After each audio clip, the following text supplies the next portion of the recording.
What if I told you your next electric bill could skyrocket because of a trade spat? Buckle up, because we're diving into a potential trade war between the US and Canada that could hit your wallet hard. Imagine this. The US slaps tariffs on Canadian goods. Suddenly, Canadian lumber, steel, and agriculture exports take a nosedive. Jobs vanish, and Canada's economy stumbles. But here's the kicker. Americans aren't off the hook either. Those tariffs?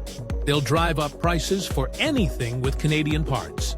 Now, picture Ontario cutting off electricity exports to the US. Some states face an energy crisis, with soaring costs and potential blackouts. Ontario loses some cash, but might find new buyers for its extra juice. So, who loses in this economic tug-of-war? Spoiler alert, everyone.